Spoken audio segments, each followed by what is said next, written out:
नमस्कार दोस्तों, मैं हूं आपका दोस्त पवन कुमार विश्वजीत। आप सभी का स्वागत करता हूं आपके अपने YouTube चैनल पवन कुमार विश्वजीत में, जहां मिलेगी आपको फिजिकल और स्पोर्ट्स रिलेटेड हर प्रकार की छोटी बड़ी अपडेट, और इसके साथ में आपको मिलती है फिजिकल एजुकेशन कॉम्पिटिटिव एग्जाम्स की लाइव प्रिपरेशन। तो आप सभी के फिजिकल एजुकेशन कॉम्पिटिटिव एग्जाम्स की लाइव प्रिपरेशन के लिए आज की लाइव क्लास सीरीज नंबर 607, जी हाँ 607 नंबर सीरीज में हम आपको करवाने वाले हैं आज 100 सॉल्व्ड एमसीक्यूज। और ये MCQs Eklavya model residential schools के जो अभी पीईटी का एग्जाम होने वाला है, साथ में एनवीएस का एग्जाम होने वाला है, और साथ में हमारे जो बिहार से अभी शारीरिक शिक्षक का साथ ही अभी जो देंगे Bihar state teacher eligibility test को, उसके लिए, और इसके साथ में एस्टेट का भी एग्जाम होने वाला है। तो यहाँ पर सभी कॉम्पिटिटिव एग्जाम्स की प्रिपरेशन के लिए आज के ये 100 क्वेश्चंस बहुत बहुत इंपॉर्टेंट रहने वाले हैं। और अगर आप चैनल पर पहली बार विजिट कर रहे हैं तो चैनल को कर लीजिए सब्सक्राइब, और इसके साथ में बेल आइकन को प्रेस करना बिल्कुल भी मत भूलिएगा, ताकि आने वाले हर एक वीडियो को नोटिफिकेशन आपको मिलता रहे। तो चलिए शुरुआत करते हैं आज की सीरीज की। और सीरीज में पहला प्रश्न जी हाँ सोल्ड एमसीक्यूज रहेंगे, तो साथ के साथ में देखते रहिएगा, फटाफट से कर लेते हैं। So Takshashila was found for which sports in ancient age. ये बोल रहा है कि जो प्राचीन, आपने देखा होगा कि जो तक्षशिला विश्वविद्यालय थे, नालंदा विश्वविद्यालय थे, तो उनसे रिलेटेड ये क्वेश्चन है। यहां पर ये पूछा गया कि उस टाइम पे जो तक्षशिला और नालंदा विश्वविद्यालय थे वो किस चीज के लिए काफी फेमस थे। तो फिजिकल एजुकेशन की पॉइंट ऑफ व्यू से यहां पर आपको बताना था राइट आंसर। तो राइट आंसर है यहां पर आर्चरी। इस टाइम पे आर्चरी की बहुत अच्छी एजुकेशन दी जाती थी। आर्चरी के बहुत बड़े, आप कह सकते हैं कि वहां पर ट्रेनर होते थे जो आर्चरी सिखाने का काम करते थे। नेक्स्ट क्वेश्चन है कि sliding filament theory is the theory of. ये बोला कि जो स्लाइडिंग फिलामेंट थ्योरी है, और हेक्सले यहाँ पर कह सकते हैं कि एक तरह से जो स्लाइडिंग जो फिलामेंट थ्योरी है उसके प्रतिपादक रहे।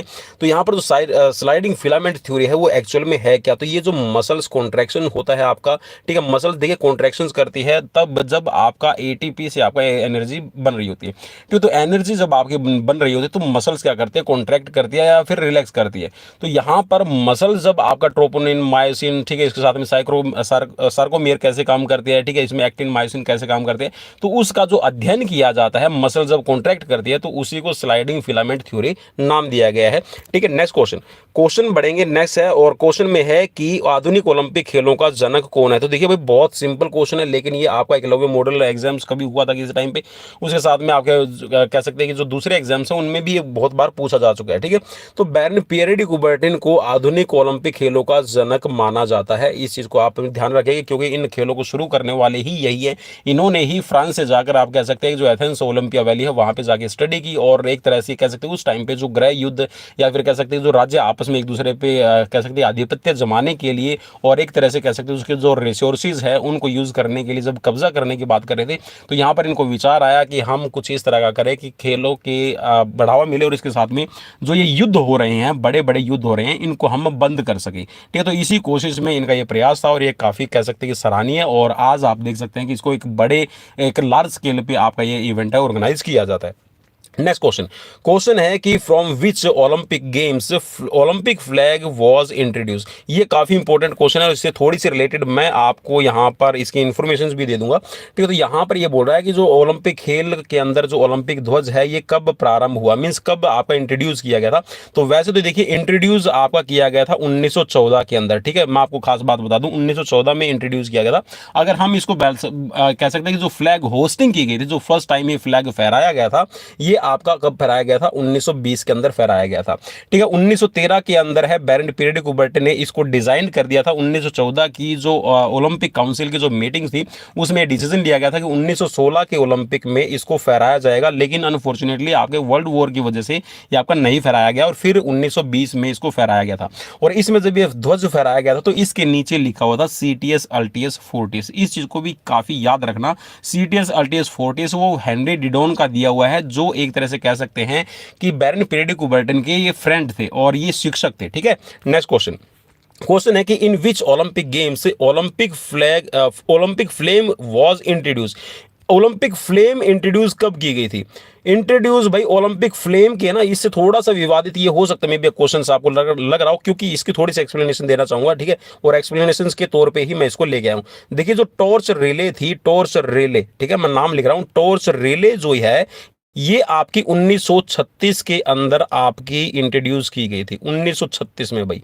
ठीक है, यहाँ पर देखिए जो ये क्वेश्चन मुझे तो पता नहीं, किसी साथी ने मुझे भेजा था कि बोला कि सर ये एकलव्य मॉडल रेजिडेंशियल स्कूल का जो ये क्वेश्चन पेपर है, ये इसको आप एक बार सोल्व करवा दीजिए। इसके बारे में अगर कुछ आप इसमें नया ऐड करके बताना चाहते हो तो बता दीजिए भाई। अब मुझे नहीं पता कि ये पेपर कौन सा है, लेकिन फिर भी मैं आपको बता रहा हूँ। ये देखिए, ये टॉर्च रिले जो है, टॉर्च रिले 1936 के अंदर इंट्रोड्यूस की गई थी। अगर ओलंपिक फ्लेम की बात करें तो ओलंपिक फ्लेम का इग्निशन मींस इसको जलाया गया था तो ये 1928 में जलाई गई थी। ठीक है, 1928 में जलाई गई थी। जो टॉर्च रिले आपको पता है कि वो एक कह सकते हैं एक वेन्यू से, मींस जो ओलंपिया वैली है आपका एथेंस है, एथेंस में जो हेरा का टेम्पल है, कौन सा टेम्पल है भाई, हेरा का टेम्पल से जो इसको जला के ले जाया जाता है, और जो होस्टिंग कंट्री है जहां पे इसको हो रहा है वहां तक ले जाने की जो प्रथा ना, ये हिटलर के द्वारा शुरू की गई थी।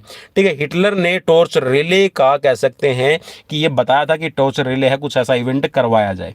ठीक है, लेकिन जो ओलंपिक फ्लेम है वो 1928 के अंदर जलाई गई थी। ठीक है, आई होप कि ये चीज आपको क्लियर हो गई होगी। नेक्स्ट क्वेश्चन है कि in which Olympic Karnam Malleswari won bronze medal in weightlifting. भाई वेट लिफ्टिंग का जो कह सकते हैं कि जो मेडल है, ब्रोंज मेडल है, कर्णम मल्लेश्वरी ने किस ओलंपिक में लिया था? तो ये सिडनी 2000 जो ओलंपिक आपका हुआ था, इसमें ये मेडल लिया गया था कर्णम मल्लेश्वरी। और इनकी जो वेट कैटेगरी थी ये थी 69 केजी वेट कैटेगरी। और एक चीज और याद रखना, ओलंपिक का 2000 के अंदर ही, ठीक है, सन 2000 में ही जो वेट लिफ्टिंग है वो विमेंस के लिए इंट्रोड्यूस की गई थी। ठीक है, तो ये क्वेश्चन भी आपसे बन सकता है कि वीमेंस के लिए जो वेट लिफ्टिंग है कब इंट्रोड्यूस की गई। ठीक है, तो ये याद रखना सन 2000 के अंदर ही इंट्रोड्यूस की गई थी, और कर्णम मल्लेश्वरी ने इसमें ही अपना ब्रोंज मेडल भारत को दिला दिया था। ठीक है, और आंध्र प्रदेश की रहने वाली है, और हरियाणा के अंदर यमुनानगर डिस्ट्रिक्ट में अभी ये रहती हैं। ठीक है, क्योंकि ये इनकी ससुराल है। नेक्स्ट क्वेश्चन की तरफ बढ़ेंगे। क्वेश्चन है आपका कि who is the father of basketball.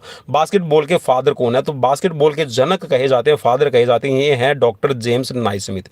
Doctor James Naismith ने इस गेम को एक तरह से कह सकते हैं कि जो शुरू किया था वो पर्पस ये था कि जो कोल्ड जब कह सकते हैं जो सीजन आ रहा था, जो विंटर सीजन था, उसके अंदर है बच्चों को कोई ना कोई ऐसी एक एक्टिविटी प्रोवाइड करवाई जाए जिससे वो बच्चे अपना उस एक्टिविटीज को करने के बाद में अपना रिक्रिएशन कर सके और उसके साथ में उनकी फिटनेस के लिए काम किया जा सके। तो इसी से संबंधित है 1891। कौन सा भाई? 1891 के अंदर है डॉक्टर जेम्स नाइस्मिथ ने, ठीक है, इस बास्केटबॉल गेम को शुरू किया था। और शुरुआती दौर के अंदर है इसमें जो खेलने का जो तरीका था वो बहुत ही अलग था। ठीक है, जिसके अंदर 40 से 45 खिलाड़ी खेलते थे। ठीक है, इस गेम के अंदर, और जो बास्केट होती थी उस बास्केट को एक कह सकते हैं कि ऊपर लगा दिया जाता था, और उस बास्केट के अंदर गेंद को डालना होता था। लेकिन वो जो बास्केट है वो नीचे से ओपन नहीं होती थी। ठीक है, मींस नीचे से उसका मुंह है खुला नहीं होता था। लेकिन आजकल क्या होता है, एक 40 सेंटीमीटर का ना नेट लगाया जाता है, 40 सेंटीमीटर लेंथ का। ठीक है, ये भी क्वेश्चन याद रखना कि 40 सेंटीमीटर का एक नेट लगाया जाता है। उस नेट के अंदर से वो क्या करते हैं कि बास्केट है वो डल जाती है और नीचे निकल जाती है। लेकिन पहले क्या होता था, जो बास्केट की जो टोकरी है उसी के अंदर बॉल रह जाती थी, और उसी के अंदर बॉल रहने की वजह से जो खिलाड़ी होते थे उनको तकलीफ होती थी कि यार कैसे इस बॉल को नीचे उतारा जाए। तो क्या करते थे, फिर वापस से उस पोल के ऊपर चढ़ते थे। ठीक है, और पोल के ऊपर चढ़ के इस बॉल को उतारते थे। ठीक है, तो इसको फिर नीचे से इसको खोल दिया गया, तो बहुत इसके अंदर अब चेंजेस किए गए थे। ठीक है, 1895 के बाद। नेक्स्ट क्वेश्चन की तरफ बढ़ेंगे। क्वेश्चन है कि who is the first women Arjun award winner. ठीक है, यहां पे पूछा गया कि who is the first women Arjun awardee. ठीक है, तो ये कौन है, इसके बारे में पूछा गया। तो फर्स्ट अर्जुन अवार्डी कौन है? तो ये है आपकी स्टेफी डिसूजा। ठीक है, जो यहाँ पे ऑप्शन दिए गए इसमें स्टेफी डिसूजा है, इनको यहाँ पर फर्स्ट है ये अर्जुन अवार्ड दिया गया था। ठीक है, और अर्जुन अवार्ड से रिलेटेड भी अगर आपसे पूछ लिया जाए कि तो भाई जो इसके कैश प्राइस है 2020 के अंदर बढ़ाया गया था, और इसके अंदर अभी 15 लाख रुपए खिलाड़ी को दिए जाते हैं। ये चीज भी याद रखना। ठीक है, काफी इंपॉर्टेंट रहेगा। पहले इसके अंदर 5 लाख रुपए दे दिए जाते थे। ठीक है, कई बार क्वेश्चन ये पूछ लिया जाएगा कि 2020 से पहले इसके अंदर कितने रुपए दिए जाते थे, या फिर पूछ सकते हैं कि जो अभी इसकी कैश प्राइस है 15 लाख बढ़ाई गई है। ठीक है, तो इसमें पहले कितना दिया जाता था। ठीक है, तो ये आपको क्वेश्चन ऐसे मिल सकता है। नेक्स्ट क्वेश्चन है कि where the 2012 Olympic was organized. ठीक है, 2012 का जो ओलंपिक है ये कहां पर ऑर्गेनाइज किया गया? तो ये आपका लंदन के अंदर आयोजित किया गया भाई। और लंदन के अंदर आयोजित करने की अगर आपसे पूछ लिया जाए तो देखिए, एक सबसे पहले है 1908 के अंदर किया गया था। ठीक है, फिर 1948 में भी आपको ऑर्गेनाइज किया गया है। ठीक है, और अभी 2012 के अंदर भी। ठीक है, तो ये क्वेश्चन आपसे बन सकता है कि कितनी बार है लंदन है वो ऑर्गेनाइज कर चुका है? तो 3 बार ये अपना ऑर्गेनाइज इसको कर चुका है। इस चीज को भी आपने याद रखना, काफी इंपॉर्टेंट आपके लिए हो जाएगा। ठीक है, नेक्स्ट क्वेश्चन की तरफ बढ़ेंगे। क्वेश्चन है कि Fed Cup belongs to which game. तो फेड कप आपसे पूछ रहा है कि ये फेड कप है किस गेम से रिलेट करता है? तो ये टेनिस से रिलेट करता है भाई। एक चीज मैं आपको बता दूं थोड़ा सा इससे रिलेटेड क्या है। देखिए, जो डेविस कप होता है ना, कौन सा भाई? Davis cup. डेविस कप होता है किसके लिए? मैन के लिए होता है। ठीक है, क्या होता है, डेविस कप है मैन के लिए है, और जो फेड कप है ये बिलोंग करता है अपना वीमेंस के लिए, ठीक है। और एक तरह से वर्ल्ड कप है, ठीक है। जैसे हम क्रिकेट का वर्ल्ड कप की बात करते हैं, हॉकी का वर्ल्ड कप की बात करते हैं, तो जो फेड कप है एक तरह से वर्ल्ड कप होता है, ठीक है, जो आपका टेनिस से रिलेट करता है। और ये फेड कप है ये वीमेंस से ही रिलेट करता है, ठीक है। डेविस कप है वो मैन से रिलेट करेगा, ठीक है। जैसे थॉमस कप आपने नाम सुना होगा, ठीक है। और एक होता है आपका कौन सा, उबेर कप, ठीक है। तो ये आपके बैडमिंटन से रिलेट करते हैं, ऐसे याद कर लीजिए। According to Buck Walter which is not an objective of physical education. तो देखिए फिजिकल एजुकेशन के कुछ ऑब्जेक्टिव्स हैं वो बक वॉल्टर ने दिए हैं। तो बक वॉल्टर ने जो यहाँ पर कह सकते हैं कि जो ऑब्जेक्टिव्स ऑफ फिजिकल एजुकेशन बताए हैं उनमें शारीरिक शिक्षा का उद्देश्य है ये भावात्मक विकास नहीं माना गया है, ठीक है। बाकी इसने जो बताया है ये बोल रहा है कि जो आपका हेल्थ है ये आपका रहता है, इसके साथ में जो worthy of leisure life time means जो आप अपना जो अवकाश का टाइम है उसको अच्छे से प्रयोग करते हैं, और नैतिक चरित्र है ये इन्होंने शारीरिक शिक्षा के उद्देश्य बताए हैं कि हम शारीरिक शिक्षा इसीलिए देते हैं। नेक्स्ट क्वेश्चन है कि who is the father of idealism as a philosophy of physical education. Physical education की फिलोसफी के अनुरूप ये बोल रहा है कि जो आदर्शवाद के जनक कौन माने जाते हैं। तो फिजिकल एजुकेशन के अंदर कह सकते हैं कि जो फिलोसफी है उसका जो जनक माना जाता है वो प्लेटो को माना जाता है। नेक्स्ट क्वेश्चन है कि which is the oldest theory of philosophical foundations of physical education. शारीरिक शिक्षा के दर्शन शास्त्र का आधार जो है वो माना गया है कि जो फिलोसफी से ही आपका फिजिकल एजुकेशन बना है, तो इसका जो सबसे पुराना आधार है, प्राचीनतम सिद्धांत है, ठीक है, वो कौन सा माना गया। तो इसको प्रकृतिवाद को, नेचुरलिज्म को माना गया, ठीक है। नेक्स्ट क्वेश्चन है कि according to Thorndike which is not a law of learning. देखिए थॉर्नडाइक है ये, इसको एडवर्ड थॉर्नडाइक, ठीक है, E.L. थॉर्नडाइक भी इसको बोलते हैं। तो ये अमेरिका के एक तरह से कह सकते हैं जो साइकोलॉजिस्ट थे, तो इन्होंने कुछ लर्निंग के नियम्स बताए हैं कि लर्निंग है कैसे आप कर सकते हैं। तो लर्निंग में इन्होंने बोला है कि आप ना अगर आपके ऊपर कोई अच्छा इफेक्ट पड़ रहा है तो आप उसको जल्दी सीखेंगे, नेगेटिव इफेक्ट है तो आप उसको सीखने की कोशिश नहीं करते, ठीक है। अगर आप एक्सरसाइज एक्सरसाइज का मतलब है अभ्यास, ठीक है, law of use and disuse भी इसको कहा जाता है। मीन्स अगर आप उसकी प्रैक्टिस बार बार करते हैं तो आपको चीज आ जाती है। जैसे कि कंप्यूटर पे आप बार बार प्रैक्टिस करते हैं या फिर कोई स्किल से बार बार प्रैक्टिस करते हैं तो वो चीजें आपको आ जाएगी। अगर आप उसका यूज नहीं करते तो वो स्किल्स आप भूल जाएंगे, ठीक है। तो इसको law of use and disuse कहा जाता है, ठीक है। फिर उसके बारे में बोलता है कि लॉ ऑफ रेडीनेस मींस तत्परता का सिद्धांत। इसमें क्या बोलता है, इसने एक घोड़े का एग्जांपल दिया था कि जैसे घोड़ा है, घोड़ा अगर प्यासा नहीं है तो आप उसको पानी के पास में लेके जाएं, वो पानी नहीं पिएगा अगर वो रेडी नहीं है, ठीक है, उसको प्यास नहीं है, ठीक है। तो ये यहाँ पर दिया लॉ ऑफ डायरेक्शन का। ऐसा कोई भी जो प्राइमरी लॉ की हम बात कर रहे हैं या फिर सेकेंडरी लॉ की बात कर रहे हैं वो थॉर्नडाइक ने नहीं दिए, ठीक है। 3 है इसमें प्राइमरी है और बाकी के जो इसमें रहते हैं आपके 5 है शायद, तो वो आपके क्या है, वो आपके गौण मींस सेकेंडरी नियम उनको कहा जाता है, ठीक है। नेक्स्ट क्वेश्चन की तरफ बढ़ेंगे। क्वेश्चन है आपकी स्क्रीन पर, चलिए फटाफट से क्वेश्चन ले लेते हैं। क्वेश्चन है कि खेल की यह परिभाषा किसने दी है। खेल अंतिम परिणाम पर विचार किए बिना किसी ऐसी गतिविधि से संबंध है जिसमें शामिल होने पर यह मनोरंजन प्रदान करता है, ठीक है। तो भाई ये हरलोक की कही हुई है, ठीक है। वो क्या बोलता है, the play is relate to any activities engaged in for the enjoyments to gives without considerations of any result. Means यहाँ पर ये बोल रहा है कि एक तरह से अगर परिभाषा को अगर हम समझने की कोशिश करें, ये बोला कि जो खेल है ना, मनोरंजन जो आपका है, खेल एक तरह से हम जो भी एक्टिविटीज़ करते हैं अपने दिल को खुश करने के लिए करते हैं, हम उसमें किसी भी रिजल्ट्स की बात नहीं करते। एक तरह से वो रिक्रिएशनल एक्टिविटीज़ की भी हम यहाँ पर बात करते हैं। लेकिन रिक्रिएशनल एक्टिविटीज़ में आप हार जीत है इसकी चीज़ों से परे उठ के आप गेम को खेलते हैं। नेक्स्ट क्वेश्चन है, चलिए क्वेश्चन है who develop the theory of surplus energy of play. ये बोल रहा है कि किसने दिया है, तो सरप्लस एनर्जी थ्योरी है ये हार्बर्ट स्पेंसर, ठीक है। और इसके साथ में जो शिलर है, ठीक है, शिलर और हार्बर्ट, ठीक है, ये दो कह सकते हैं कि इसके फाउंडर थे। उन्होंने ये बोला है कि बच्चों के अंदर ना कुछ अतिरिक्त ऊर्जा होती है, या फिर किसी के अंदर भी अगर आप थक गए हैं, आपने देखा भी होगा हम थक जाते हैं, उसके बाद में अगर कोई आपको ये बोल दे कि चलो ट्रैकिंग के लिए चलेंगे, ठीक है, घूमने के लिए चलेंगे, या फिर कोई गेम खेलते हैं, तो आप उसमें एंगेज हो जाते हैं और चलो आप मतलब अचानक से फटाफट बोल देते हैं कि हाँ ठीक है इसमें एंगेज हो जाते हैं, ठीक। क्यों होते हैं वो, क्योंकि आपके अंदर एनर्जी है। एक तरह से कह सकते हैं जब छोटा बच्चा होता है उसके अंदर आप उसको कितना भी काम करवाइए, लेकिन आप अगर उस गेम को बोलते हैं तो उस गेम के अंदर है अपनी एनर्जी को लगा लेता है।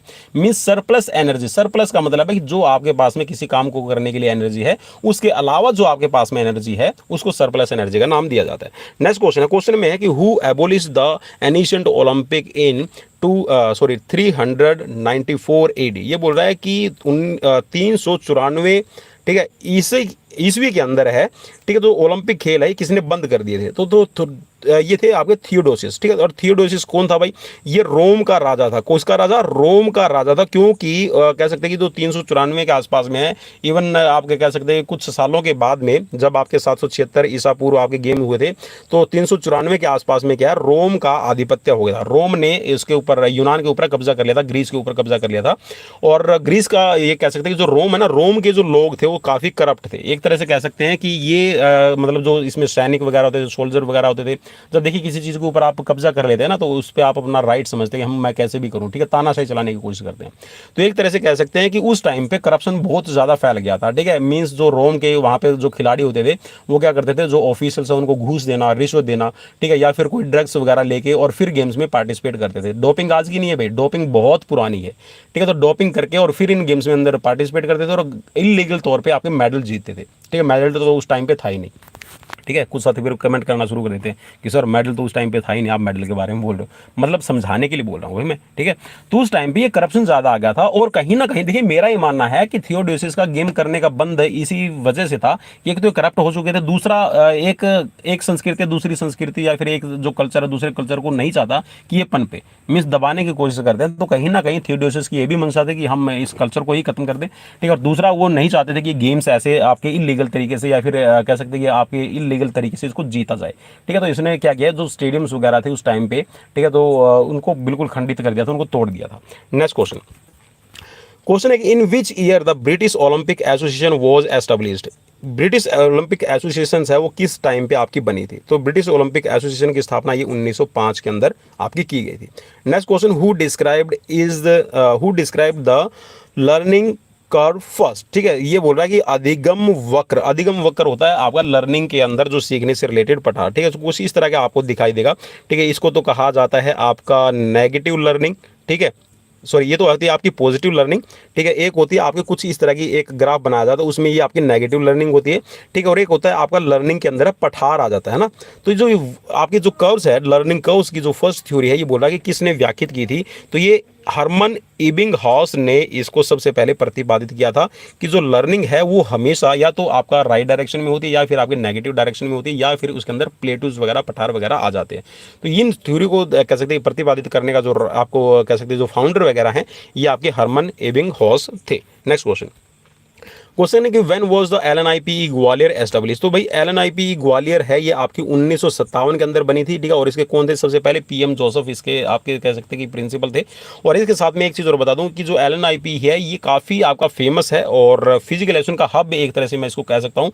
और 1995 के अंदर है इसको अलग से कह सकते हैं डीम्ड यूनिवर्सिटी का दर्जा मिल गया था, लेकिन बाद में फिर से इसको वापस से यूनिवर्सिटी सॉरी कह सकते हैं कि एक इंस्टीट्यूट के तौर पर कन्वर्ट कर दिया गया, ठीक है। तो काफ़ी फेमस है और यहाँ पे आपके कह सकते हैं जो फिजिकल एजुकेशन से रिलेटेड है आपके कोर्स करवाए जाते हैं। और ये भी क्वेश्चन आपसे बन सकता है कि जो एलएनआईपी ग्वालियर है 1957 में ही एस्टेब्लिश क्यों किया गया?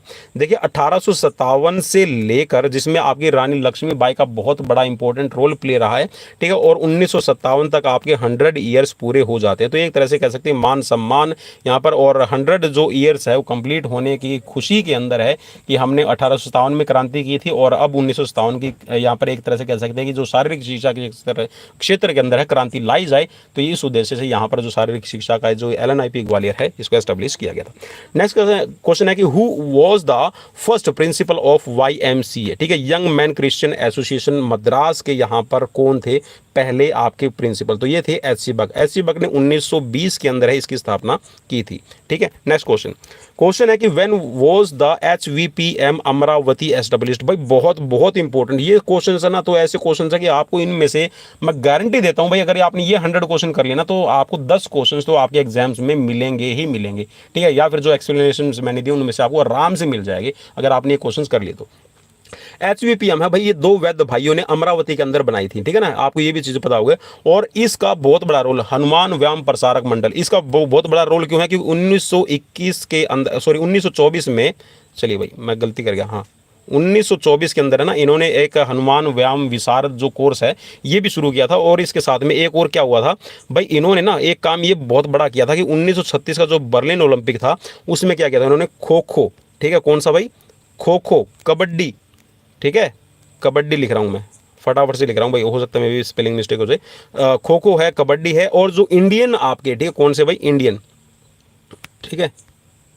जो इंडियन आपका कह सकते हैं कि जो एक्सरसाइजेज है, जिसमें आपका मलखंभ हो गया या फिर जो ट्रेडिशनल एक्सरसाइज हम वगैरह करते हैं, ठीक, तो उनको वहाँ पे इन्होंने डेमोस्ट्रेट किया था, डेमोस्ट्रेशन दिया था 1936 के बर्लिन ओलंपिक में, ठीक है। और इन्हीं की बदौलत आप कह सकते हैं कि जो आज हमारा कह सकते हैं जो शारीरिक शिक्षा का क्षेत्र है, ठीक है, हनुमान व्यायाम प्रसारक मंडल, और दो ये वैद्य भाई थे, ठीक है, अंबादास पंत और अनंत, ठीक है, कृष्ण अनंत, ठीक है, इन दोनों की ही बदौलत है इसको आगे बढ़ाया गया था। नेक्स्ट क्वेश्चन है कि व्हेन डिड द गवर्नमेंट, अच्छा एक चीज और बता दो भाई, 1949 का क्या, 1949 के अंदर जो लिंगियार्ड हुआ था, सेकंड लिंगियार्ड जो हुआ था, उसमें भी हनुमान व्यायाम प्रसारक मंडल का बहुत बड़ा रोल रहा था, ठीक है, क्योंकि इन्होंने अपनी टीम वगैरह भेजी थी और वहीं पे जो मलखंभ वगैरह है और जो एक्सरसाइजेज है इनका प्रदर्शन भी इन्होंने किया था। नेक्स्ट क्वेश्चन है कि when did the government of India launch Nehru युवा केंद्र, ठीक है, NYK, ठीक है। तो भाई काफ़ी है ये फेमस, और NYK ये आपको पता है कि जो पंचायती स्तर पे है या फिर कह सकते हैं जो ग्रामीण स्तर पे भी अपना काम करती है नेहरू युवा केंद्र, ठीक है, वो अपना वहाँ पे कह सकते हैं पौधारोपण है या फिर साफ सफाई से रिलेटेड है या फिर जो दूसरी है स्पोर्ट्स को भी अप करने के लिए, इंक्रीज करने के लिए ये अपना काम करते हैं। तो 1972 के अंदर है नेहरू युवा केंद्र योजना ये प्रारंभ की गई थी। नेक्स्ट क्वेश्चन है कि when the sports authority of India was registered as a society, ये बोल रहा है कि एज ए रजिस्टर्ड सोसाइटी है, ये कब हुई थी, तो ये आपकी हुई थी भाई 1984 को, ठीक है। कब हुई थी और डेट भी पूछ ली जाए तो 25 जनवरी, ठीक है, कौन सी भाई, 25 जनवरी को आपने याद रखना है, 25 जनवरी को इसको स्थापित किया गया था, ठीक है, रजिस्टर्ड हो गई थी 1984 में। और ये क्यों की गई थी, एक तरह से ये भी मैं आपको बता दूं, देखिए 9वें आपके जो 9th एशियन गेम्स हुए थे, कब हुए थे, 9th एशियन गेम्स, ठीक है, 1982 के अंदर, और ये कहाँ हुए थे, आपके इंडिया के अंदर ही हुए थे, ठीक है, न्यू दिल्ली के अंदर। तो ये हुआ क्या था कि इतना बड़ा यहाँ पर एक तरह से कह सकते हैं इस पर पैसा खर्च हुआ था। पहले तो हो सकता है मैं भी 1951 में जब इसको शुरुआत एशियन गेम्स की गई थी उस टाइम पे इतनी अवेयरनेस नहीं थी, क्योंकि एक तरह से कह सकते हैं कि उसको शुरुआत देने का ही काम था। लेकिन जो 9वें एशियन गेम्स हुए थे भारत के अंदर, उसमें बहुत ज़्यादा इंफ्रास्ट्रक्चर तैयार किया गया था। एक तरह से कह सकते हैं कि जो खेल के स्टेडियम है, ट्रैक वगैरह है या फिर जो दूसरी जो सुविधाएं हैं वो दी गई थी। तो उनके रख रखाव की जब बात आई थी कि इसको कौन रखेगा, इसका रख रखाव कौन करेगा, तो एक स्पोर्ट्स अथॉरिटी ऑफ इंडिया की भी जरूरत पड़ी थी। तो स्पोर्ट्स अथॉरिटी ऑफ इंडिया को सारे राइट्स दिए गए थे कि ये जो 1982 के अंदर जितने भी स्टेडियम्स वगैरह है ये खड़े किए गए हैं, इनको यहाँ पे ये मैनेज करने का काम करे। और फिर आपको पता है कि 1987 के बाद में तो फिर कह सकते हैं जो आपका ये इसमें हम बात करते हैं कि NSNI पटियाला, इसको भी इसमें मर्ज कर दिया गया था, इसको राइट्स दे दिए गए थे कि इसको जो मैनेजमेंट है वो आपकी स्पोर्ट्स अथॉरिटी ऑफ इंडिया करेगी, ठीक है। चलिए नेक्स्ट क्वेश्चन की तरफ बढ़ेंगे। क्वेश्चन है कि scientific study of bones is called, जो स्टडी की जाती है आपकी किसकी भाई, ये बोन्स की, ठीक है, हड्डियों का जो वैज्ञानिक अध्ययन है उसको क्या कहा जाता है, ओस्टियोलॉजी कहा जाता है। मायोलॉजी के अंदर आप मसल्स का करते हैं, एंथोलॉजी, ठीक है, एंथोलॉजी के अंदर है जो आपकी एंथ्रोपोमेट्रिक है उसका स्टडी की जाएगी, और एस्ट्रोलॉजी, एस्ट्रोलॉजी का मतलब होता है जो ये आसमान में जो तारे आपको दिखाई दे रहे हैं जैसे चंद्रयान वगैरह है, ठीक है, या फिर जो खगोलीय घटनाएं होती है उसकी जो स्टडी करना है, ठीक है। नेक्स्ट क्वेश्चन है कि in which Olympic games India teams had participated for the first time. देखिए भाई फर्स्ट टाइम है इंडियन जो गेम्स में कब है भारतीय टीम ने पार्टिसिपेट किया था, ओलंपिक गेम्स में कब पार्टिसिपेट किया था, तो 1924 में, सॉरी 1920 में गए थे। अब आप बोलोगे सर 1920 सन 1900 में जो पेरिस के अंदर हुआ था आपका ओलंपिक हुआ था, उसमें नॉर्मन प्रिजर्ड ने भी तो 2 मेडल लिए थे, ठीक है, तो हम उनको भी काउंट करते हैं। देखिए वो कौन था भाई, नॉर्मन प्रिजर्ड है वो एंग्लो इंडियन था, मीन्स एक तरह से भारतीय निवासी नहीं था, वो ब्रिटिश कह सकते जो साम्राज्य था उस ब्रिटिश एम्परर का वो एक सोल्जर था, और उस टाइम पे उसकी जो पोस्टिंग है वो पेरिस दी गई थी, ठीक है। वो था तो कहाँ, ब्रिटिश ईस्ट इंडिया कंपनी में काम कर रहा था, लेकिन पेरिस के अंदर है वो गया हुआ था। और पेरिस के अंदर जब गेम चल रहे थे 1900 के अंदर, तो 1900 में ऐसी कोई भी कह सकते हैं कि बाउंडेशन नहीं थी ओलंपिक गेम्स में कि आप कहाँ से पार्टिसिपेट करें, सिर्फ आपने बताना होता था कि मैं उस देश की तरफ से पार्टिसिपेट करना चाहता हूँ। तो इस तरह से नॉर्मन प्रिजर्ड ने भारत की तरफ से, क्योंकि भारत के अंदर उसकी ड्यूटी थी, ठीक है, तो उसने एंग्लो इंडियन के तौर पर भारत की तरफ से अपना नाम रजिस्टर करवाया, उसने गेम्स में मेडल लिया था, ठीक है। लेकिन ऑफिशियली अगर हम बात कर रहे हैं तो 1928 में हमने पार्टिसिपेट किया था, क्योंकि हमारे पास 1928 से पहले 1927 में आपकी कौन एस्टेब्लिश हो गई थी, वो हो गई थी आपकी इंडियन ओलंपिक एसोसिएशन, ठीक है, सर दोराबजी जमशेदजी टाटा और डॉक्टर A.G. नोरेन, ठीक है। तो इन दोनों की मदद से, और इसके साथ में एक चीज मैं बता दूं, जो हनुमान व्यायाम प्रसारक मंडल है उसका भी यहाँ पे रोल रहा था, और मुंबई के जो गवर्नर जनरल थे उस टाइम पे उनका भी बहुत बड़ा रोल रहा था इस एस्टेब्लिश को करने के लिए, ठीक है, इंडियन ओलंपिक एसोसिएशन को यहाँ पे मान्यता दिलाने के लिए। लेकिन 1920 के अंदर है 5 या 6 खिलाड़ी भेजे गए थे आपके, तो ये खिलाड़ी जो सर दोराबजी जमशेदजी जी टाटा है, ए जी नोरेन की हम बात कर रहे हैं, ठीक है। इसके साथ में जो मुंबई के उस टाइम पे गवर्नर थे, उनकी मदद से ये 5 या 6 खिलाड़ी भेजे गए थे 1920 में, ठीक है। तब हम बोलते हैं कि हमारा जो पार्टिसिपेशन है 1920 से हुआ है। अगर वैसे ऑफिशियली देख ले तो हम 1948 में, क्योंकि भारत तो आज़ाद हुआ था 1948 में, उसके बाद में हमने पार्टिसिपेट करना शुरू किया भारत की तरफ से। जो उससे पहले जितनी भी टीम्स आती थी, ठीक है, जैसे कि हम बात करें 1920 में जो आती थी, तो हिंदुस्तान की जो टीम्स आती थी वो हिंदुस्तान जैसे नाम दिया गया था, ठीक है। वैसे भारत की टीम नहीं थी, ठीक है। हिंदुस्तान ओलंपिक एसोसिएशन, एक तरह से कह सकते हैं कि हिंदुस्तान ओलंपिक गेम्स के अंदर जो पार्टिसिपेट करने के लिए जा रही है टीम, तो हिंदुस्तान के नाम से जानी जाती थी। नेक्स्ट क्वेश्चन की तरफ बढ़ेंगे। अभी बोल रहा कि who was the first president of Indian Olympic association. Indian Olympic association के जो फर्स्ट प्रेसिडेंट कौन थे, तो ये थे सर दोराबजी टाटा, ठीक है, जो मैं आपको पहले ही बता चुका हूँ, ठीक है। और काफ़ी बड़ा रोल इनका रहा भाई, ठीक है। और भारतीय कह सकते हैं एक तरह से खेल को एक तरह से महत्वता देने में। नेक्स्ट है आपका who is the present world record holder 800 meter for man, ठीक है। 800 मीटर जो 100 मीटर आपकी होती है, इस 800 मीटर जो आपकी रेस होती है 800 मीटर, इसमें वर्तमान में रिकॉर्डधारी कौन है, तो ये है डेविड रूडिशा, ठीक है। और रेसिंग के जो नेशनल रिकॉर्ड्स है एथलेटिक्स से या फिर इंटरनेशनल रिकॉर्ड से, इसके लिए मैं अलग से आपको वीडियो बना के दे दूंगा। नेक्स्ट क्वेश्चन है कि क्वेश्चन पूछा गया कि when did government of India start Arjun award, कि अर्जुन अवार्ड कब स्टार्ट किया गया था। तो भाई इसकी धनराशि के बारे में मैं बता चुका हूँ आपको, कैश प्राइस कैसे है, ठीक है। तो ये आपको 1961 में शुरू किया गया था। और जो पिछले, ठीक है, जो आपका ये आपका अवार्ड दिया जाता है, इस अवार्ड में होता क्या है कि जो पिछले 3 साल के आपके परफॉर्मेंस है किसी भी खिलाड़ी की चेक की जाती है कि उसने इंटरनेशनल नेशनल पे क्या पोजीशन दी है, ठीक है। उसी के ब्याह पे आपको ये मेडल दिया जाता है, ठीक है। मेडल मीन्स सम्मान, ठीक है, अर्जुन अवार्ड। नेक्स्ट क्वेश्चन आपका कि भारत में आपका when the first Asian games were organized in India.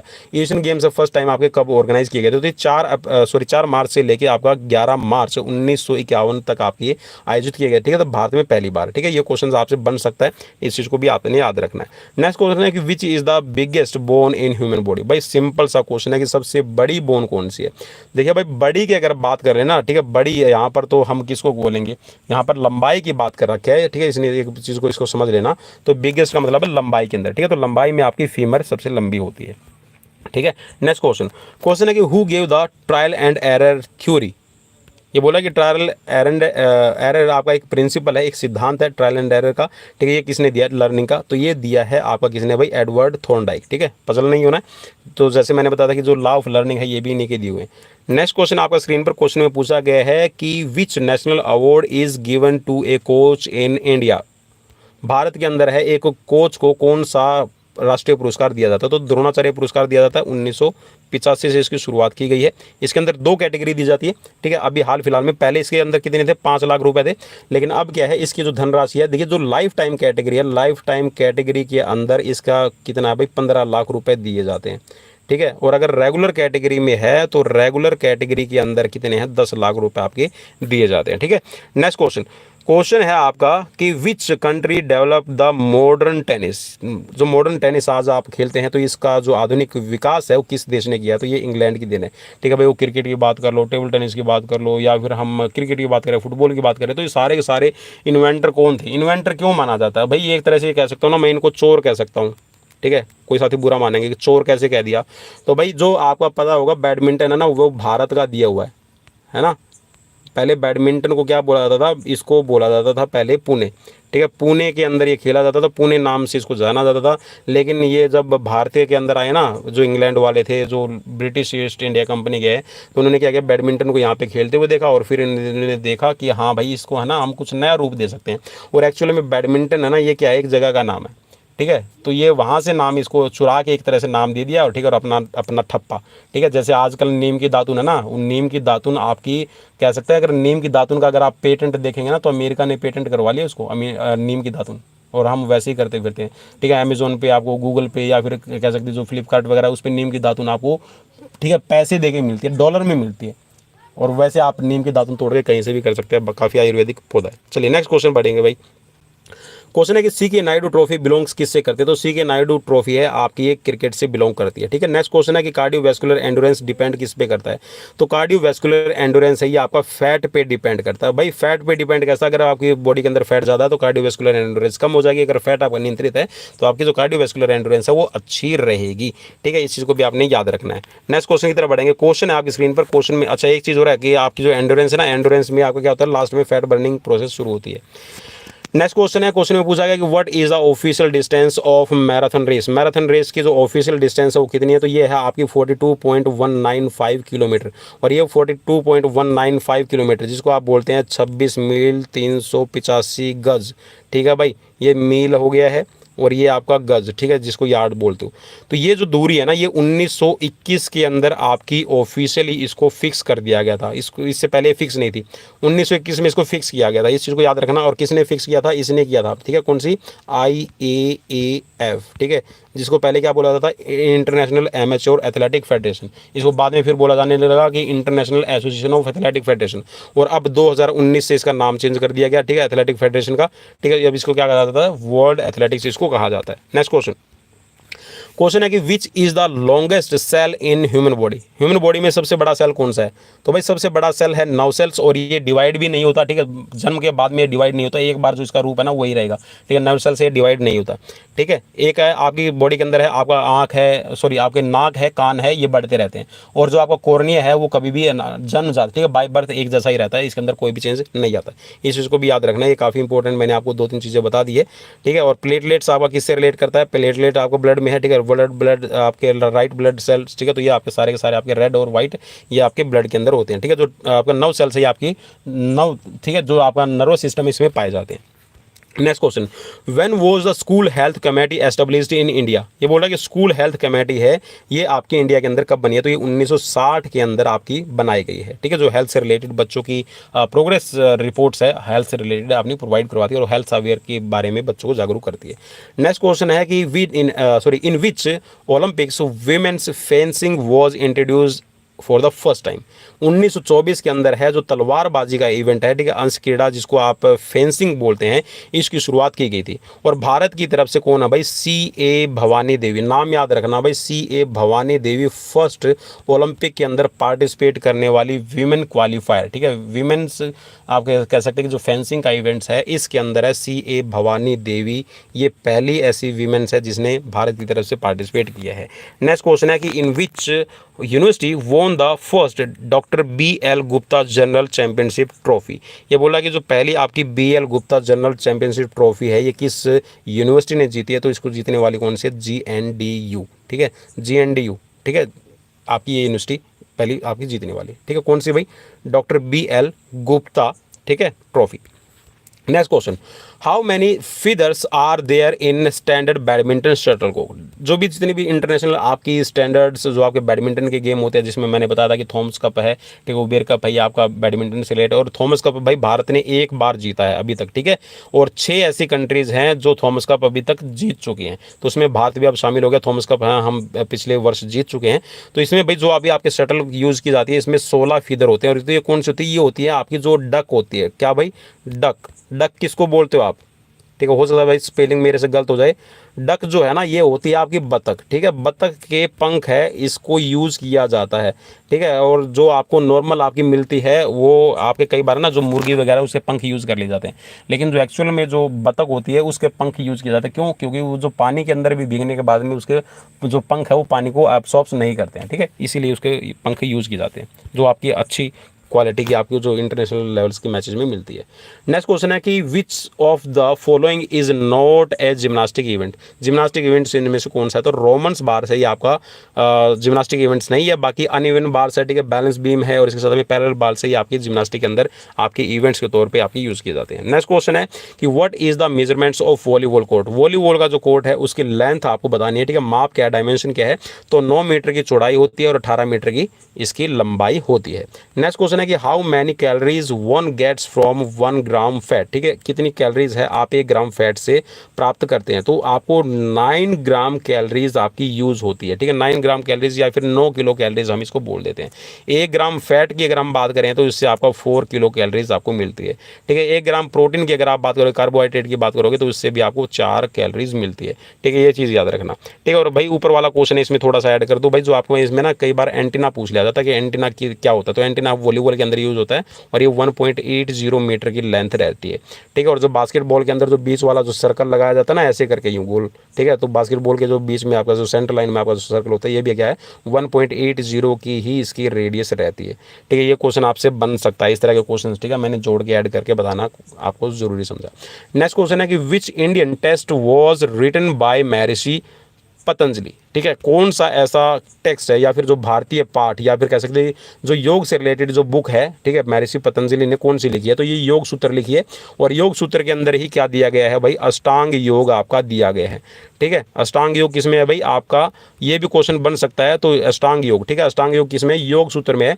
और योग सूत्र के कितने भाग है भाई, 4 भाग है, ठीक है, इसको भी याद रखना, 4 पार्ट कह सकते हैं भाग इसमें आप बोल सकते हैं। Which country change the name of track and field to athletics, ये बोल रहा है कि किस कंट्री ने नाम है इसको चेंज कर दिया ट्रैक एंड फील्ड से आपका एथलेटिक्स, ठीक है, तो ये इंग्लैंड ने आपका किया है, ठीक है, ये आप याद रखिएगा, ठीक है, ट्रैक एंड फील्ड से बदल कर इसका नाम एथलेटिक्स, ठीक है। ट्रैक एंड फील्ड और एथलेटिक्स आज भी हम इन दोनों ही इनको नाम से संबोधित करते हैं। Who was the first winners of modern Olympic games, ठीक है, तो भाई ऊपर वाले के बारे में बता दो, जैसे हम है ना फुटबॉल को सॉकर बोलते हैं, ठीक है, सॉकर भी बोलते हैं, कुछ फुटबॉल बोलते हैं, तो ठीक है, ऐसे ही ट्रैक एंड फील्ड भी बोला जाता है, एथलेटिक्स भी इसको बोला जाता है, पजल नहीं होना है। ये बोल रहा है कि फर्स्ट जो आपको मॉडर्न ओलंपिक हुआ है इसमें आपका फर्स्ट विनर कौन है, तो ये है जेम्स कॉनली, ठीक है, जेम्स कॉनली, इसको याद रखना काफ़ी इंपॉर्टेंट रहेगा। Which of the following is not A water borne disease, ठीक है, पानी से पैदा नहीं होने वाली, पानी से कौन सी पैदा नहीं होती, तो भाई HIV जो है, एड्स है, ये आपका पानी से पैदा नहीं होता। बाकी पानी से कौन कौन सी चीज़ें पैदा हो सकती है, तो एक तो आपका डायसेंट्री, ठीक है, इसके साथ में टाइफाइड है, कोलेरा जिसको आप हैजा वगैरह और पेचिस वगैरह बोलते हो, जिसको आप दस्त बोलते हो, ठीक है, तो ये आपके लूज मोशंस वगैरह इसमें हो जाते हैं। जो HIV है ये किससे होता है, ये आपका एक कह सकते हैं कि जो आपका अनसेफ जो सेक्स करते हैं इससे हो सकता है, ठीक है, आपका किससे, ब्लड से आपका फैल सकता है, ठीक है, इंजेक्शंस वगैरह अगर आप यूज़ करते हैं तो उससे फैल सकता है, ठीक है। इसके साथ में अगर कोई रेजर वगैरह है, ब्लड है, ठीक है, कह सकते हैं कि उसके कॉन्टैक्ट में आने से या फिर जो दूषित आपका ब्लड है, ठीक है, और इसके साथ में गर्भ में पल रहे बच्चे को भी ये फैलने के चांसेस रहेंगे। नेक्स्ट क्वेश्चन है, क्वेश्चन में पूछा गया कि how many water jumps are there in 3000 metre steeplechase, तो स्टीपल चेज के अंदर भाई टोटल जो है ना आपकी 35 ऑब्स्टेकल्स आती हैं, जिसमें से 7 वाटर जंप आएंगे और 28 आपकी टोटल हर्डल आती है। तो ये क्वेश्चन आपसे बन सकता है। इसके साथ में अगर आपसे पूछ लिया जाए कि 2000 मीटर जो जूनियर के लिए होती है ना, जूनियर के लिए, किसके लिए भाई, जूनियर के लिए जो होती है ना, इसमें अगर आपसे वाटर जंप वगैरह की बात पूछ लिया जाए तो इसमें टोटल कितने होते हैं, 23 होते हैं भाई, किसमें 2000 मीटर की मैं बात कर रहा हूँ, ठीक है, तो 2000 मीटर में 23 आपके टोटल ऑब्स्टेकल्स होते हैं, जिसमें से आपकी 18 तो हो गई आपकी आपकी हर्डल, और इसके साथ में इसमें जो आपकी बाकी की रह गई है, ठीक है, ये कितने हैं आपके 5 आपके वाटर जंप से शामिल रहते हैं, ठीक है, इस चीज़ को भी याद रखना काफ़ी इंपॉर्टेंट, मैंने इसको बता दिया।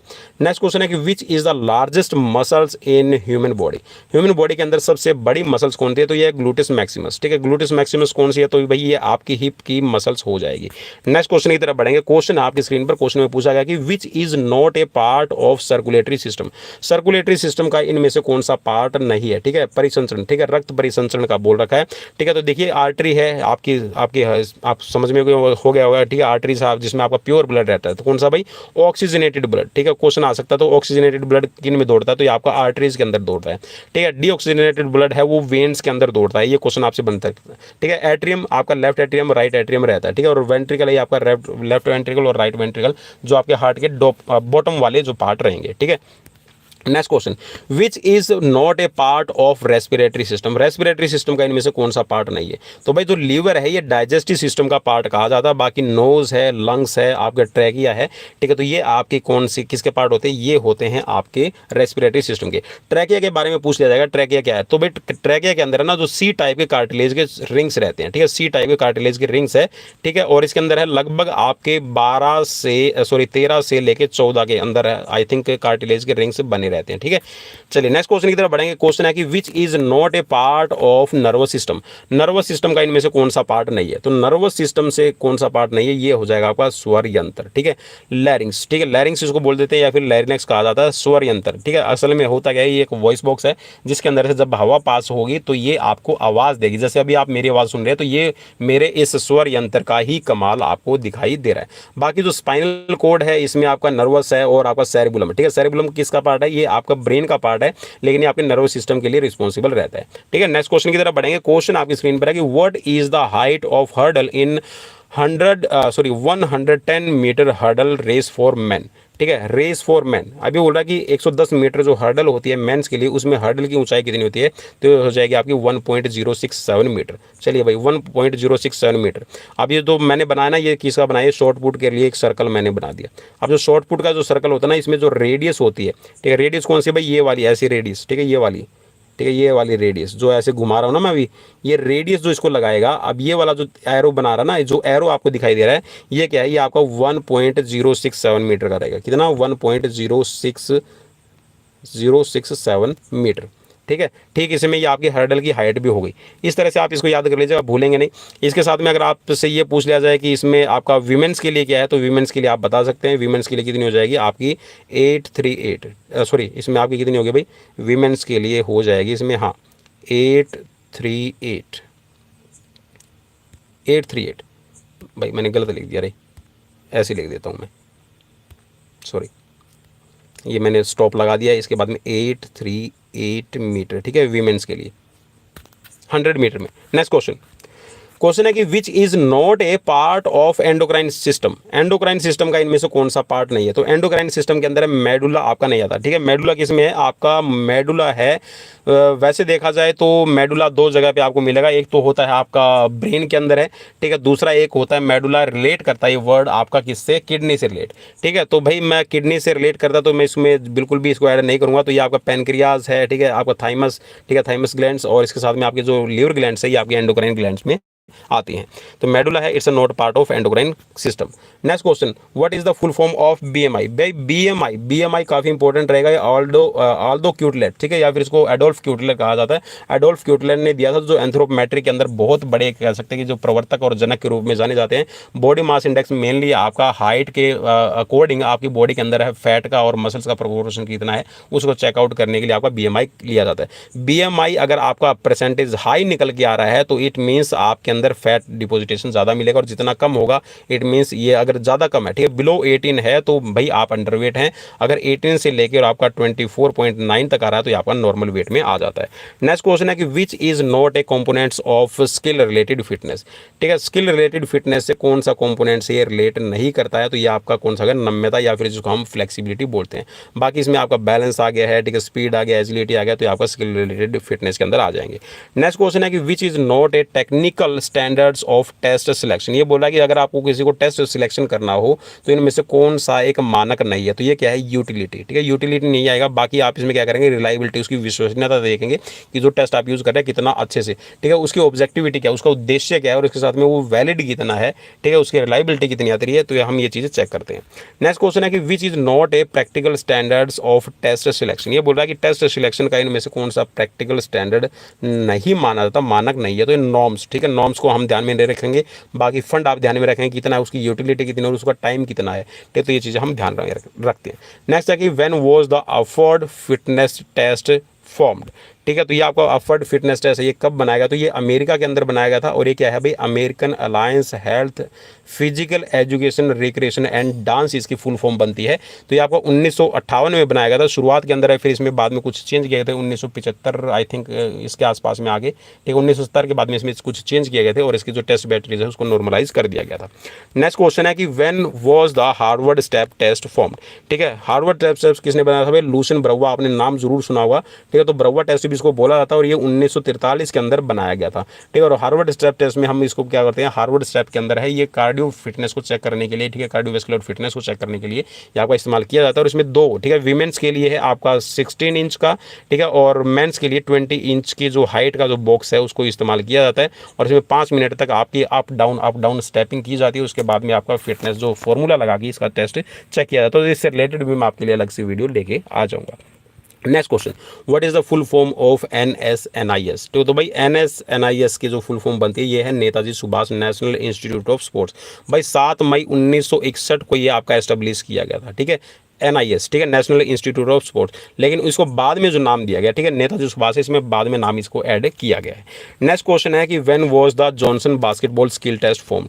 ठीक है। जॉनसन बास्केटबॉल स्किल टेस्ट है, ये आपका कब फॉर्म किया गया? तो ये 1934 के अंदर आपका बनाया गया है, ठीक है। और बास्केटबॉल की जो स्किल टेस्ट है ये इसलिए बनाया गया कि बास्केटबॉल के अंदर जो एक्यूरेसी है उसको चेक करने के लिए आपका बनाया गया है, ठीक है। नेक्स्ट क्वेश्चन है, क्वेश्चन में पूछा गया है कि which is not a part of AAHPERD basketball skill test. ये बोला कि जो ऑफर्ड बास्केटबॉल स्किल टेस्ट है इनमें से इनका कौन सा पार्ट नहीं है? तो जो थ्रोइंग टेस्ट है, ठीक है, थ्रोइंग टेस्ट है, ये आपका बास्केटबॉल स्किल टेस्ट के अंदर आपका इस्तेमाल नहीं किया जाता। बाकी शूटिंग टेस्ट लिया जाएगा, ठीक है, और इसके साथ में आपका पासिंग है और ड्रिबलिंग आपका टेस्ट इस्तेमाल किया जाता है। Which is the components of Russell Lange volleyball skill test? तो रसल लंज वॉलीबॉल जो स्किल टेस्ट है ये इसमें आपका सर्विस टेस्ट है, ये आपका इस्तेमाल नहीं किया जाता। बाकी क्या है इसमें आपका वॉल पास, ठीक है, पास टेस्ट और स्मैश टेस्ट है, ये आपका चेक किए जाते हैं। नेक्स्ट क्वेश्चन, चलिए, अरे घटक हैं ये पूछ रखा भाई, घटक कौन सा है? सॉरी भाई, ये घटक पूछ रखा, तो ये सर्विस टेस्ट इसका हो जाएगा। नेक्स्ट क्वेश्चन, क्वेश्चन है कि how much carbohydrate is necessary for an athletes, ठीक है। तो ये आपका पूछ रखा है कि कार्बोहाइड्रेट है एक एथलीट के लिए कितना जरूरी रहेगा, ठीक है। मीन्स जो आप डाइट लेते हैं उस डाइट के प्रमोशन में, ठीक है, जो फूड लेते हैं उसमें कितना आपका यहाँ पर कार्बोहाइड्रेट का रेशियो रहे, तो ये आपका 60 to 65% होना जरूरी है। कहीं पे आपको लिखा मिलेगा 55 से लेकर 65 के बीच में, ठीक है। तो इसको एक बार आप जरूर चेक कर लीजिएगा। नेक्स्ट क्वेश्चन है कि according to Kretschmer how many type of personalities are there. ये बोल रहा है कि क्रेस्मर के अकॉर्डिंग है कितने क्लासिफिकेशंस किए गए हैं आपके किसके पर्सनैलिटी की, ठीक है। सैंगुइनिक, पिगनिक, एस्थेनिक, आपने जरूर नाम सुनोगे। तो ये क्या है, ये आपके क्रेस्मर का क्लासिफिकेशन किया हुआ है। नेक्स्ट क्वेश्चन है कि which is not an open wound injury, ठीक है। ओपन वाउंड इंजरीज इनमें से खुला घाव चोट कौन सा नहीं है? तो ये है आपका जलना, ठीक है, जलना नहीं है। बाकी आपका कह सकते हैं कि इसमें आपका एवोल्यूशन होता है या फिर खींचना, ठीक है, और ऐसा कट लगना है या फिर क्रोच लगना है, तो इसमें आपका कह सकते हैं कि ये आपके ओपन वाउंड इंजरी में शामिल होते हैं। नेक्स्ट क्वेश्चन है कि what is the width of stop line in javelin throw. Javelin throw के अंदर जो स्टॉप लाइन लगाई जाती है उसकी यहाँ पर आपसे विड्थ पूछी गई है, इसकी चौड़ाई पूछी गई है, ठीक है। कुछ इस तरह का रहेगा, ठीक है, ये आपका हो गया है। और जो आपकी आर्क है वो इस तरह लगाई जाती है, ठीक है। फिर आगे वाला ये आपका जेवलिन का, तो जो आर्क है इस आर्क की मोटाई आपसे पूछ रखा है, तो ये होती है आपकी कितनी, 70 mm, ठीक है। 70 mm का मतलब क्या, 7 सेंटीमीटर की चौड़ाई वाली। Next question, what is the diameter of short put for senior man. Senior man के लिए जो आपका शॉर्ट पुट है उसका डायमीटर आपसे पूछ रखा, तो ये आपका 110 से लेके 130 mm हो जाएगा, ठीक है। 11 से लेकर भाई आपका 30, ठीक है, 11 से लेके 13 सेंटीमीटर, ठीक है। ये mm में बताया हुआ है, तो ये मैंने आपको सेंटीमीटर में भी बता दिया, ठीक है। और वेट कितना होता है, यह होता है आपका 7.260 kg, ठीक है। और गर्ल्स के लिए 4 kg का हो जाएगा। अगर आपसे पूछ लिया जाए कि इसका डायमीटर का कितना है वीमेंस के लिए, तो ये हो जाएगा आपका 95 से 110। नेक्स्ट क्वेश्चन की तरफ बढ़ेंगे। क्वेश्चन आपका स्क्रीन पर कि Indira Gandhi gold cup is related to which game. Indira Gandhi gold cup किससे रिलेट करता है भाई, ये चीज़ याद रखना, ये आपका हॉकी से रिलेट करेगा। नेक्स्ट क्वेश्चन है कि इन टाइप 2 लीवर, ठीक है, टाइप 2 लीवर कौन सा होता है। तो भाई लीवर क्या है, ये आपका ना बोन्स जो है आपका कुछ तरह से, एक तरह से कह सकते हैं कि जो भी हम काम करते हैं ना उस काम को करने के लिए हमारी बॉडी के अंदर जो बोन्स है वो लीवर के काम करती हैं। तो लीवर क्या यहाँ पर टाइप 2 पूछ रखा है। तो बॉडी के अंदर हमारे 3 तरह के लीवर होते हैं, क्लास 1, क्लास 2 और क्लास 3। तो इसमें बोला कि जो क्लास आपका 2 लीवर है इसको आप कैसे देखेंगे। तो क्लास जो 2 लीवर है इसके अंदर क्या होगा, इसमें आपका एक साइड में आपका एक्सिस हो जाएगा, ठीक है। एक्सिस के बाद में बीच में क्या होगा, आपका रेजिस्टेंस होगा, और रेजिस्टेंस के बाहर है ये आपकी फोर्स लगेगी। आपने लेमन स्क्वीजर तो देखा होगा ना, नींबू निचोड़ने वाला होता है, ठीक है। इसको आपको समझाने के लिए बता रहा हूँ, ठीक है। जो नींबू निचोड़ने वाला होता है, नींबू का रस निकालने के लिए जो आप लेमन स्क्वीजर यूज़ करते हैं वो आपका क्लास 2 टाइप का लीवर होता है, ठीक है। उसको आप देख सकते हैं। नेक्स्ट क्वेश्चन है कि which is not a correct formula of work, ठीक है। सॉरी, करेक्ट फॉर्मूला कौन सा है, विच इज नॉट नहीं भाई, विच इज करेक्ट फॉर्मूला, कार्य का सही सूत्र कौन सा है। तो ये हो जाएगा आपका work is equal to F into D, ठीक है। नेक्स्ट क्वेश्चन है कि which is the last grand slams of the year, ठीक है। आपके 4 ग्रैंड स्लैम खेले जाते हैं जिसके अंदर आपका US ओपन है, फ्रेंच ओपन है, ऑस्ट्रेलियन ओपन है, विंबलडन है। तो जो लास्ट ग्रैंड स्लैम है ये आपका मंथ का, ठीक है, लास्ट में ये कौन सा खेला जाता है, US ओपन खेला जाता है। शुरुआत में कौन सा खेला जाएगा, ऑस्ट्रेलियन ओपन खेला जाएगा, ठीक है। ये भी चीज़ आपने याद रखनी है। नेक्स्ट क्वेश्चन है कि which is not A methods of flexibility training, ठीक है। फ्लेक्सिबिलिटी ट्रेनिंग का कौन सा इनमें से मेथड नहीं है। तो ये है आइसोकाइनेटिक। आइसोकाइनेटिक किसका भाई, ये स्ट्रेंथ के लिए होता है, किसके लिए भाई, स्ट्रेंथ के लिए आपका इस्तेमाल किया जाता है। बाकी इसमें क्या कर सकते हैं, बैलिस्टिक मेथड है, ठीक है, slow stretch and hold method है, और इसके साथ में पोस्ट आइसोमेट्रिक मेथड है, ये आप इसमें यूज़ कर सकते हैं। बाकी आपका आइसोटोनिक मेथड है, आइसोकाइनेटिक मेथड है, आइसोटोनिक मेथड है, आइसोमेट्रिक मेथड है, ये आपके स्ट्रेंथ के लिए इस्तेमाल किए जाते हैं। नेक्स्ट क्वेश्चन है कि coordinative abilities is sum of how many type of abilities. जो कोऑर्डिनेटिव एबिलिटीज़ है ये कितनी तरह की होती है, तो एक तरह से आपसे ये पूछा गया, तो 7 प्रकार की रहती है, जिसके अंदर आपका रिदमिक है, कपलिंग है, ठीक है, ओरिएंटेड है, ठीक है, तो ये आपके टोटल 7 तरह की रहती है। इससे भी रिलेटेड मैं आपके लिए एक अलग सी वीडियो बना के लेके आ जाऊँगा। जिस भी टॉपिक पे मैं बोल रहा हूँ आप उसमें मुझे कमेंट करके बताना किस टॉपिक पे आपको वीडियो चाहिए, उस टॉपिक पे आपको वीडियो हम प्रोवाइड करवा देंगे। नेक्स्ट क्वेश्चन है कि which is not a technical skills training method, ठीक है, कौन सा मेथड नहीं है जो ट्रायल मेथड है। भाई ट्रायल मेथड ऐसा कोई भी टेक्निकल या फिर स्किल ट्रेनिंग मेथड नहीं है, ठीक है। बाकी टास्क मेथड है आपका, कह सकते हैं प्रेजेंटेशन मेथड है, और जो कोऑपरेशन मेथड है आपके यूज़ किए जाते हैं। नेक्स्ट क्वेश्चन है कि when were 9th Asian games was held. तो 9th एशियन गेम्स है ये आपके कब किए गए हैं, तो ये आपका 19 नवंबर से लेकर 4 दिसंबर 1982 के बीच न्यू दिल्ली के अंदर आपके किए गए थे, ठीक है।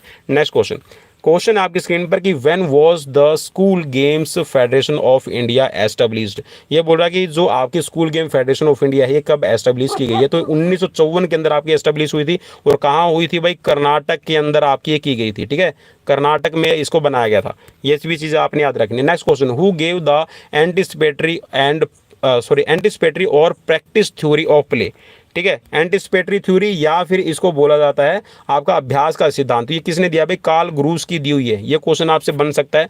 तो जितनी भी थ्योरीज है, ठीक है, चाहे वो सरप्लस एनर्जी थ्योरी है, ठीक है, थ्योरी ऑफ प्ले है, या फिर थ्योरी ऑफ एंटिसिपेटरी है, इनको भाई याद कर लेना। यहाँ से क्वेश्चन तो आपको पक्का मिलता ही मिलता है, हर बार आता है। Next question, where is the origin of sports medicine. Sports medicine का ओरिजिन है, कहाँ पर हुआ है, कहाँ इसका उद्भव माना जाता है, तो ये जर्मनी के अंदर इसका माना जाता है, ठीक है, स्पोर्ट्स मेडिसिन। और इसके फर्स्ट कौन है भाई, इसके प्रवक्ता या फिर प्रवर्तक कौन माने जाते हैं, वो भी मुझे एक बार जरूर बताइएगा, ठीक है। हिपोक्रेट्स से रिलेटेड मैं क्वेश्चन आपसे पूछ रहा हूँ, ठीक है। कौन थे भाई फर्स्ट स्पोर्ट्स मेडिसिन के फादर, कौन कहे जाते हैं, बताना। Next question, what is the unit of force. Force की यूनिट क्या होती है, तो भाई फोर्स की जो यूनिट होती है उसको कहा जाता है क्या, न्यूटन, ठीक है। नेक्स्ट क्वेश्चन है कि how many types of periodization are there in sports training. Sports training में कितने तरह का पीरियडाइजेशन होता है। अब कुछ साथी बोलेंगे सर 4 भी तो होता है। भाई 4 को आप छोड़ दीजिए, जो मेन की बात पूछ रखी है, तो मुख्य तौर पर आपके 3 तरह के पीरियडाइजेशन होते हैं, जिसमें आपका कौन से होते हैं भाई, जिसमें आपका मैक्रो, माइक्रो और मीजो, ठीक है। सबसे पहले मैक्रो आएगा, मैक्रो मीन्स होता है बड़ा, उसके बाद में मीजो है बीच वाला, और उसके बाद में माइक्रो मीन्स होता है सबसे छोटा, ठीक है। जो आपका कह सकते हैं कि वीकली जो एक मीन्स कह सकते हैं जो 3 से आपका 10 दिन का है, या फिर जो 3 से 7 दिन का बनाया जाता है, वो होता है आपका माइक्रो, ठीक है। जो आपका 3 से लेकर 4 सप्ताह के बीच का हो उसको कहा जाता है आपका मीजो। और उसके बाद में जो ईयरली है या फिर आपका कह सकते हैं कि 4 साल के पीरियड के तौर पे बनाया जाता है, जो बड़ा बनाया जाता है, उसको हम किसका नाम दे देते हैं, मैक्रो का नाम दे देते हैं, ठीक है। नेक्स्ट क्वेश्चन है कि how many components are there in skill related physical fitness components. तो skill related physical fitness components में भाई ये जो बोर्ड है इन्होंने 6 राइट माना है, तो आप इसको कितना राइट मानते हैं मुझे जरूर बताइएगा, ठीक है। कहीं पे आपको 5 भी लिखा मिल जाएगा। नेक्स्ट क्वेश्चन में पूछा गया कि when was the World Health Organization established, ठीक है। तो एस्टेब्लिश कब की गई है, तो भैया आपका 7 अप्रैल 1948, ठीक है। विश्व स्वास्थ्य संगठन की स्थापना कब हुई है, 7 अप्रैल 1948 के अंदर की गई है। और 7 अप्रैल को ही हम क्या करते हैं, वर्ल्ड हेल्थ डे आपका सेलिब्रेट करते हैं। नेक्स्ट क्वेश्चन की तरफ बढ़ेंगे। क्वेश्चन आपकी स्क्रीन पर कि when was the Indian Red Cross Society establish. तो Indian Red Cross Society establish आपकी कब की गई है, 1920 के अंदर की गई है। नेक्स्ट क्वेश्चन है कि which vitamin can not be stored in our body. देखिए बॉडी के अंदर स्टोर वही विटामिन हो सकता है जो फैट में सोल्यूबल हैं, ठीक है। फैट सोल्यूबल जो विटामिन होते हैं, जैसे कि आपका विटामिन एफ तो होता ही नहीं भाई, ठीक है, विटामिन एफ तो है ही नहीं, ठीक है। आपका विटामिन डी है, विटामिन ए है, तो ये आपका स्टोर हो जाता है आपकी बॉडी के अंदर, क्योंकि ये फैट सोल्यूबल है। जो विटामिन सी है ये वाटर सोल्यूबल है, ठीक है, तो ये आपका यूरिन के थ्रू है आपकी बॉडी से बाहर निकल जाता है। नेक्स्ट क्वेश्चन है कि how much part of human body is made up of water. तो भाई कितना परसेंट कह सकते हैं कि कितना पार्ट है बॉडी का पानी से बना हुआ था, तो ये आपका 2/4, ठीक है, सॉरी 2/3 है, ये आपका किससे बना रहता है, 2/3 भाग है ये आपका पानी से बना रहता है। मीन्स यहाँ पे 70%, ठीक है। और अर्थ पे भी कितना पानी है, 70% है, ठीक है। आपकी बॉडी भी कितने से बनी है, 70% से बनी है, ठीक है। 30% आपको अपना खाली एरिया मिल जाता है, means solid. Next question, question है कि how many calories one gets from 1 gram protein. 1 gram protein से आप कितना कैलोरीज लेते हैं? तो भाई 4 कैलोरीज आपको 1 ग्राम प्रोटीन से मिलती है, मैं आपको ऑलरेडी बता चुका हूँ। नेक्स्ट क्वेश्चन है कि which is the ball and socket joints. इनमें से कौन सा बॉल एंड सॉकेट जॉइंट्स का उदाहरण है? ठीक है, चल संधि में बॉल एंड सॉकेट, ठीक है, जिसको गेंद सॉरी कंदुक खल्लू कुछ इस तरह का, इसको भाई इसका हिंदी में नाम बड़ा अजीब सा है, ठीक है। तो इसको शोल्डर जॉइंट्स, ठीक है, शोल्डर जॉइंट्स से आपका है, ठीक है, और इसके साथ में हिप जॉइंट्स है। ये दो ही आपके बॉल एंड सॉकेट के आपके एग्जांपल रहेंगे, ठीक है। नेक्स्ट क्वेश्चन है, क्वेश्चन में पूछा गया कि what is the weight of hurdle in 3000 metre steeplechase. ये बोल रहा है कि एक स्टीपल चेज के अंदर जो आपकी हर्डल प्लेस की जाती है, उस हर्डल का वजन कितना रहता है? तो 80 से लेके, ठीक है, आपका 100 किलोग्राम आपका एक हर्डल का वेट रहता है। क्यों रहता है इतना ज़्यादा क्यों रखा गया है? ताकि जब उसके ऊपर से कोई भी एथलीट क्रॉस करता है, ठीक है, तो वो गिरे ना, ठीक है, ओवर द हर्डल जब जाएगा तो वो हर्डल गिरे ना, इसलिए इसका इतना वेट रहता है। बाकी जो 100 मीटर का इवेंट होता है स्प्रिंटिंग, उसमें आपकी नॉट मोर देन 10 kg, ठीक है, 10 किलोग्राम से ज़्यादा की आपकी हर्डल का वेट नहीं होना चाहिए। नेक्स्ट क्वेश्चन है कि who won the first Rajiv Gandhi Khel Ratna award. भाई इसका नाम चेंज कर दिया गया अभी 2022 में, ये भी आपने याद रखना है, ठीक है। तो विश्वनाथन आनंद ने, ठीक है, इसको पहली बार जीता था 1991-92 में ये दिया गया था, 1991-92 में, ठीक है, राजीव गांधी खेल रत्न। अब इसका नाम क्या चेंज कर दिया गया है? मेजर ध्यानचंद खेल रत्न अवार्ड इसका कर दिया गया। Who was the first and only sports person to win Bharat Ratna. तो भारत रत्न है भाई 2014 के अंदर है, ये दिया गया है किसको? सचिन तेंदुलकर को, ठीक है, और एकमात्र खिलाड़ी है जिसको ये अवार्ड दिया गया है। नेक्स्ट क्वेश्चन है कि which is the biggest glands in human body. सबसे बड़ी ग्लैंड कौन सी है ह्यूमन बॉडी के अंदर? ठीक है, तो ग्लैंड की बात करें, ग्रंथि की बात करें, तो ये यकृत हो जाएगी। क्यों है? क्योंकि ये 1.5 kg की होती है, ठीक है, 1.5 kg। नेक्स्ट क्वेश्चन है कि how many ventricles are there in human heart. ठीक है, देखिए क्वेश्चन पजल करने वाला है। कई बार है ना हम सोचते हैं इसमें तो ये पूछ रहा है कि चैम्बर कितने हैं, तो हम 4 पे क्लिक कर देते हैं। तो भाई बिल्कुल भी नहीं, वेंट्रिकल के बारे में पूछा है, तो एक आपका राइट वेंट्रिकल और एक आपका लेफ्ट वेंट्रिकल है, तो ये 2 आपके वेंट्रिकल रहते हैं, ठीक है। ऊपर वाले 2 को है आपके एट्रियम रहेंगे, ठीक है, uracil. Interval training is useful develop, ठीक है। इंटरवल ट्रेनिंग क्या डेवलप करती है? तो इंटरवल ट्रेनिंग है ये आपकी एंडोरेंस को इंप्रूव करती है। अब कुछ साथी बोलेंगे सर इंटरवल ट्रेनिंग, अरे भाई माफी चाहूंगा, आपको साथी बोलेंगे सर इंटरवल ट्रेनिंग से हम स्पीड भी तो अप करते हैं, क्योंकि इंटरवल में उसको हम बार बार रिपीटेशंस में लेते हैं। तो भाई मेनली देखिए, अगर हम स्पोर्ट्स की बात कर रहे हैं तो जो स्पीड को डेवलप करने के लिए क्या है, एक तो होता है आपका एक्सीलरेशन रन, ठीक है, एक तो होता है आपका एक्सीलरेशन रन, ठीक, और एक होता है आपका पेस रन। क्या होता है? पेस रन, ठीक है भाई, इस चीज़ को याद रखना। ये 2 आपके मेथड रहते हैं।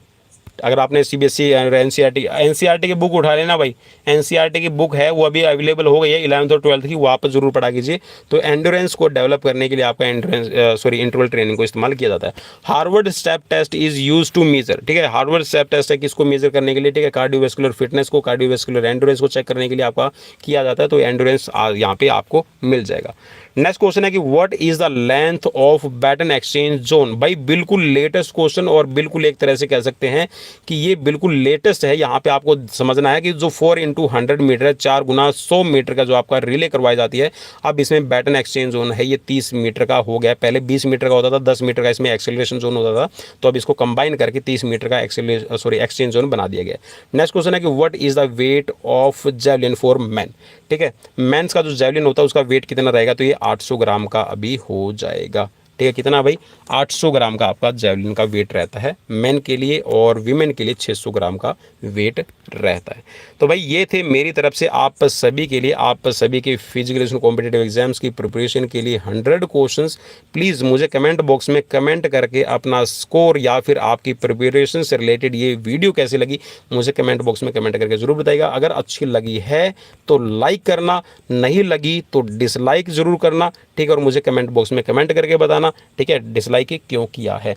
और अगर आप चाहते हैं डेली लाइव क्लासेस एंजॉय करना तो आप हमें कर सकते हैं सब्सक्राइब, और PDF है या आपको टेलीग्राम चैनल पे भी मिल जाएगी। तो मिलते हैं नेक्स्ट वीडियो में। Till then bye bye, take care.